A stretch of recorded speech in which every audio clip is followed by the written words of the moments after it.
Hello and welcome to the science classes. तो हम लोग कर रहे थे chapter number first the chemical equations, है ना। तो हम लोग केमिकल इक्वेशंस देख चुके थे और आज हम लोग करने वाले थे कि इनको बैलेंस किस तरह से किया जाता है ना। दो तरह की इक्वेशंस होती हैं हम लोग के पास, एक तो बैलेंस्ड इक्वेशन, एक स्केलेटल इक्वेशन। बैलेंस्ड इक्वेशंस होती हैं जहाँ पर हम लोग के पास number of atoms of an element हमेशा सेम रहती हैं, लेफ्ट हैंड साइड पर भी और राइट हैंड साइड पर भी। लेकिन स्केलेटन वो वाली होती हैं जो कि अनबैलेंस्ड होती हैं, जिनमें हम लोगों के पास the number of atoms of an element वो वेरी कर जाते हैं, लेफ्ट हैंड साइड पर और राइट हैंड साइड पर, दोनों पर क्या कर जाते हैं, अलग अलग होते हैं। तो आज हम लोग देखेंगे कि उनको बैलेंस किस तरह से किया जाता है। तो स्टेप 1 में क्या है, to balance a chemical equation first draw the boxes around each formula, do not change anything inside the boxes while balancing the equation. तो फर्स्ट में उन्होंने बोला कि आप पता क्या करो, आप सिर्फ और सिर्फ पहले इस तरह से आप लोग बस बॉक्सेस बना लो जिस तरह से इन्होंने बनाए हुए हैं, इससे ज़्यादा करने की कुछ भी ज़रूरत नहीं है। स्टेप 1 में आगे तो करेंगे ही, स्टेप 1 में बस इतना कर लो कि केमिकल फॉर्मूलाज के आसपास आप इस तरह से बॉक्सेस बना लो। Okay, now the step 2, list the number of atoms of different elements present in unbalanced equation. तो ये हम लोग के पास क्या है, सामने देखने से पता चल रहा है ना, ये एक हम लोग के पास अनबैलेंस्ड इक्वेशन है। तो अभी हम लोग इसके एलिमेंट्स के एटम्स लेफ्ट हैंड साइड पर और राइट हैंड साइड पर दोनों पर देखेंगे। तो फेरस देखते हैं सबसे पहले, लेफ्ट हैंड साइड पर 1 लेकिन राइट हैंड साइड पर 3, तो बैलेंस नहीं हुए। हाइड्रोजन लेफ्ट हैंड साइड पर 2 और राइट हैंड साइड पर भी 2, और ऑक्सीजन लेफ्ट हैंड साइड पर 1, राइट पर 4। तो अभी हम लोगों ने देख लिया, हम लोग को पता चल गया कितने कितने एलिमेंट ज़्यादा हैं और कहाँ पर कम है और कहाँ पर ज़्यादा है। ओके, नाउ स्टेप 2 में क्या करना है, स्टेप 3 में देख लिया नंबर ऑफ एटम्स हम लोगों ने काउंट किए। Now the step 3, it is often convenient to start balancing with the compound that contains the maximum number of atoms। तो उन्होंने बोला कि सबसे पहले उस कंपाउंड के साथ शुरू करना चाहिए जहाँ पर हम लोग के पास नंबर ऑफ एटम्स सबसे ज़्यादा हो। तो इस क्राइटेरिया को देखते हुए कौन सा लेंगे हम लोग, ये वाला। ओके, तो इट मे बी, तो वो बोल रहे हैं कि कुछ भी हो सकता है, मे बी अ रिएक्टेंट और अ प्रोडक्ट, ये मैटर नहीं करता, लेकिन मैटर क्या करता है कि उसके पास सबसे ज़्यादा नंबर ऑफ एटम्स होने चाहिए। ओके, तो हम लोग उस कंपाउंड को लेंगे। तो इसको देखते हुए हम लोगों ने इसको ले लिया, और उसमें ऑक्सीजन भी है हम लोगों के पास, है ना। तो हम लोग के पास क्या है, 4 ऑक्सीजन हैं राइट हैंड साइड पर, लेकिन लेफ्ट हैंड साइड पर तो सिर्फ एक ही ऑक्सीजन थी, है ना। यहाँ पर क्या है, ऑक्सीजन सिर्फ एक है, लेकिन राइट हैंड साइड पर 4 ऑक्सीजन हैं। तो अभी देखो, इनिशियली एक था हम लोग के पास वाटर का 1 मॉलिक्यूल था, तो यहाँ पर ऑक्सीजन कितनी हो गई, 1। लेकिन प्रोडक्ट में हम लोग के पास ऑक्सीजन कितनी है, 4। तो हम लोगों को इसको बैलेंस करने के लिए 1 को मल्टीप्लाई करना पड़ेगा 4 के साथ, तब हम लोग के पास जाकर प्रोडक्ट में 4 आएंगी। ओके, तो यानी कि हम लोगों ने जो वाटर लिया है ना, H2O, उसके 4 मॉलिक्यूल्स ले लिए। पहले तो हम लोग के पास कितने मॉलिक्यूल थे, पहले थे हम लोग के पास 1 सिर्फ वाटर, लेकिन अभी हम लोगों ने उसके 4 मॉलिक्यूल्स बना लिए। वो तो हम लोग चेंज कर सकते हैं। अब वो बोल रहे हैं कि अगर आप लोग किसी भी इक्वेशन को बैलेंस आउट कर रही हो तो इसका मतलब ये नहीं कि आप उसका केमिकल फॉर्मूला चेंज कर दो। हम लोग के पास क्या था, ये फॉर्मूला था, है ना। ऑक्सीजन 4 हो गई, लेकिन लेफ्ट हैंड साइड पर 1 था।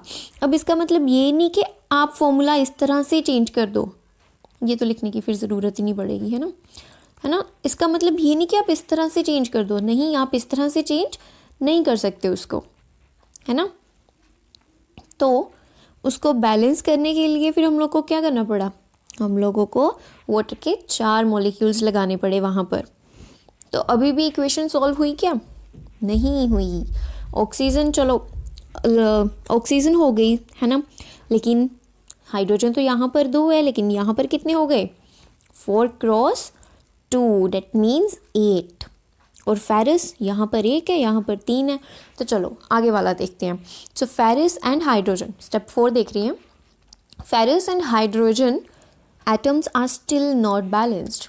ऑब्वियसली अभी हम लोगों ने देखा है ना, यहाँ पर 2 है लेकिन इस तरफ तो ये 8 हो गए, यहाँ पर 3 है लेकिन इस तरफ सिर्फ 1 है। So let us balance hydrogen atoms in partly balanced equation. तो अभी ये पार्शली बैलेंस्ड हो गई क्योंकि इसमें ऑक्सीजन हम लोग की बैलेंस्ड है। तो चलो अभी हम लोग बाकी सबको भी देखेंगे। To equalise the number of hydrogen atom make the number of molecules of hydrogen as a 4 on the right hand side. तो अभी आप लोगों को क्या क्या कर सकते हो आप लोग, अगर जैसे यहाँ पर आपने 4 को मल्टीप्लाई किया, अगर यहाँ पर भी आप 4 मॉलिक्यूल्स निकाल दोगे तो क्या हो जाएगी, बैलेंस हो गया है ना। ऑब्वियसली बैलेंस हो जाएगी ना। यहाँ पर 8 थे, यहाँ पर 8 थे, यहाँ पर भी 8 हो गए। चलो आगे देखते हैं। यस, उन्होंने उसी तरह से किया है कि पहले तो इनिशियली क्या था, ये था और यहाँ पर ये था है ना। यहाँ पर 8 थे और यहाँ पर 2 थे, ये था नहीं। यहाँ पर 8 मॉलिक्यूल्स थे, यहाँ पर 2 थे। फिर हम लोगों ने बैलेंस करने के लिए क्या किया, 2 क्रॉस 4, यानी कि H2 के हम लोगों के पास 4 मॉलिक्यूल्स आ गए। ये देखो अब क्या हुआ, अब हम लोगों की हाइड्रोजन और ऑक्सीजन ये दोनों बैलेंस हो चुकी हैं। अब बचा क्या, बचा हम लोगों के पास ये वाला फेरस, क्योंकि यहाँ पर 1 है, यहाँ पर 3 है। तो चलो इसको भी देखते हैं। तो अभी आ गया हम लोग के पास स्टेप नंबर 5। उन्होंने बोला examine the above equation and pick up the third element which is not balanced. What is that element, ferrous है ना। चलो फिर उसको अभी बैलेंस करते हैं। उसको किस तरह से बैलेंस किया जा सकता है, number of atoms of iron है ना। इनिशियली रिएक्टेंट्स में हम लोग के पास है 1 लेकिन प्रोडक्ट में है 3। तो अभी प्रोडक्ट में 3 हैं तो रिएक्टेंट में भी 3 बनाने पड़ेंगे। तो उसको क्या किया जा सकता है, 1 क्रॉस 3। हम लोग क्या करेंगे, हम लोग रिएक्टेंट्स में ही फेरस के 3 मॉलिक्यूल्स ले लेंगे, सामने दिए हुए हैं है ना। तो इस तरह से हम लोगों की पूरी इक्वेशन जो है वो क्या हो जाएगी, बैलेंस हो जाएगी। हम लोग के पास फेरस के कितने हो गए, 3, यहाँ पर भी 3, यहाँ पर भी 3। ऑक्सीजन के कितने हो गए, 4, यहाँ पर भी 4, यहाँ पर भी 4। और हाइड्रोजन के 8, जो कि यहाँ पर भी 8 है और यहाँ पर भी 8 है। तो इस तरह से हम लोग किसी भी इक्वेशन को, नंबर ऑफ मॉलिक्यूल्स आप कितने भी ले सकते हो, ओके, वो आप पर डिपेंड करता है। आपको अपनी इक्वेशन को अच्छे से बैलेंस करना है। तो इसलिए आप लोग नंबर ऑफ मॉलिक्यूल्स कितने भी ले सकते हो, जिस तरह से हम लोगों ने यहाँ पर नंबर ऑफ मॉलिक्यूल्स इंक्रीज कर दिए है ना। तो बस इसी तरह से आप लोग अपनी इक्वेशंस को बैलेंस कर सकते हो। तो स्टार्टिंग में हम लोगों ने जो इक्वेशन से शुरू किया था, ये इक्वेशन हम लोगों की बैलेंस्ड नहीं थी, it was a skeletal equation. लेकिन यहाँ पर हमने ख़त्म किया, वो क्या है, हम लोगों की बिल्कुल बैलेंस्ड इक्वेशन है। तो इस तरह से आप लोग अपनी इक्वेशंस को बैलेंस कर सकते हो, नंबर ऑफ मॉलिक्यूल्स को इंक्रीज करके या फिर डिक्रीज करके। ओके, मोस्टली हम लोग इंक्रीज ही करते हैं, हम लोग को ऐसे इक्वेशन दे दी जाती है और नंबर ऑफ मॉलिक्यूल्स खुद हम लोगों को देखने पड़ते हैं कि कितने नंबर ऑफ मॉलिक्यूल्स लिखेंगे तो हम लोगों को ये सूटेबल रहेगा। दोनों तरफ चेंजेस किए जा सकते हैं, वेदर इट रिएक्टेंट और प्रोडक्ट। ओके, सो तो हम लोग इस तरह से देख सकते हैं, आप लोग नंबर ऑफ मॉलिक्यूल्स को कर सकते हो, इंक्रीज कर सकते हो। इक्वेशन ऐसे ही दी जाती है जैसी हम लोग को स्टार्टिंग में दी गई थी, कोई भी नंबर ऑफ मॉलिक्यूल नहीं दिया था, बस इस तरह से उन्होंने हम लोग को इक्वेशन दे दी। लेकिन इस इक्वेशन को हम लोगों को बाद में चेंज करना पड़ेगा, उनके आगे नंबर ऑफ मॉलिक्यूल्स लगा के। ओके, अब step number 6। So finally, to check the correctness of balanced equation, we count atoms of each element on both sides of equation. तो चलो अभी नंबर गिनने शुरू करो। फेरस के कितने, 3, लेफ्ट हैंड साइड पर 3, राइट पर भी 3। यस, ऑक्सीजन कितने, 8, लेफ्ट पर भी 8 और राइट पर भी 8। और वहीं पर ऑक्सीजन कितनी,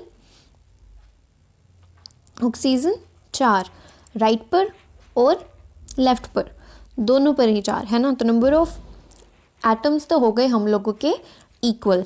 अब देखते हैं step number 7, writing the symbol of physical states, carefully examine the above balanced equation 1.9। तो बोल रहे हैं इसको अच्छे से देखो। Does this equation tell us anything about the physical state of each reactant and product?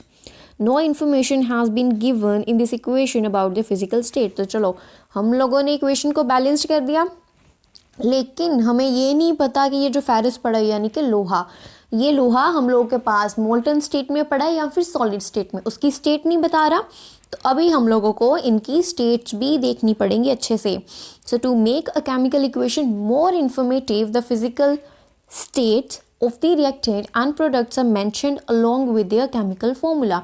तो उन्होंने बोला कि अगर हम लोगों को अपनी इक्वेशंस को और ज़्यादा इन्फॉर्मेटिव दिखाना है, यानी कि अच्छे से पता चल जाए कि उसकी स्टेट भी कौन सी है, पूरी की पूरी इन्फॉर्मेशन दी गई हो आपकी इक्वेशन में, तो आप लोग उनकी स्टेट को उनके केमिकल फॉर्मूला के साथ लिख सकते हो।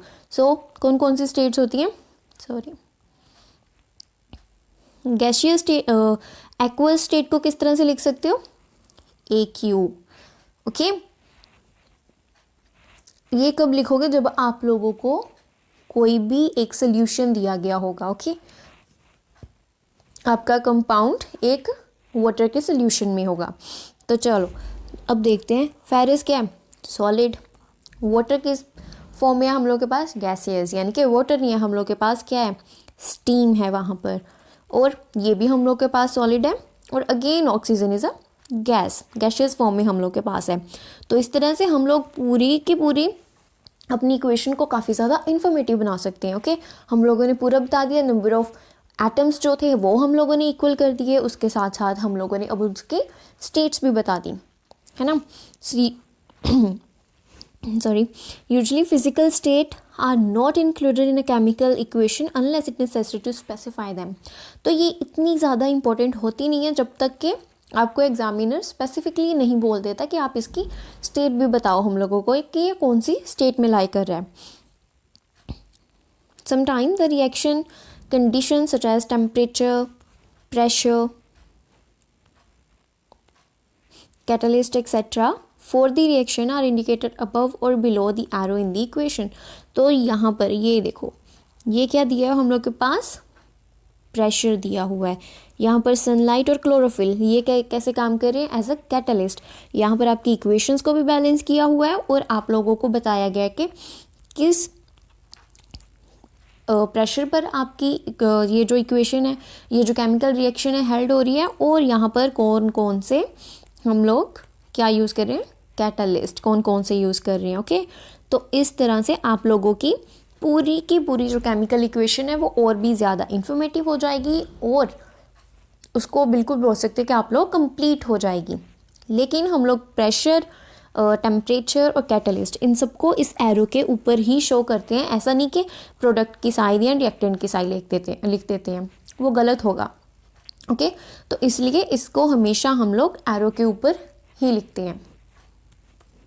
तो बस यही थी, केमिकल इक्वेशंस को इस तरह से बैलेंस किया जाता है। हम लोगों ने यहाँ से शुरू किया, स्टेप 1 से एक इक्वेशन ली जो कि बैलेंस्ड नहीं थी, स्केलेटल इक्वेशन थी। फिर हम लोगों ने पहले यहाँ तक उसको अच्छे से बैलेंस किया, नंबर ऑफ एटम्स लगा करके। यहाँ पर हमने उसकी स्टेट्स बता दी, कौन कौन सी स्टेट में वो लाई कर रहे हैं, और यहाँ तक जाते जाते हम लोगों ने बता दिया कि प्रेशर और कैटलिस्ट कौन से यूज़ हो रहे हैं, कितना प्रेशर यूज़ हो रहा है या फिर कितना टेम्परेचर यूज़ हो रहा है। ओके, तो इस तरह से आप लोग अपनी इक्वेशंस को अच्छे से बैलेंस कर सकते हो। अगर आप अपनी इक्वेशंस को बैलेंस नहीं करोगे तो ये इक्वेशंस आपकी गलत होंगी एग्ज़ाम में। ओके, तो बस यही था, इतना सा था। इन स्टेप्स की हेल्प से आप लोग अपनी इक्वेशंस को बड़ी इजीली कर सकते हो balance. Okay, so thank you so much for watching the video. Like and share the video and subscribe to the science classes, and you can follow us on the Instagram as well @official science classes. Thank you.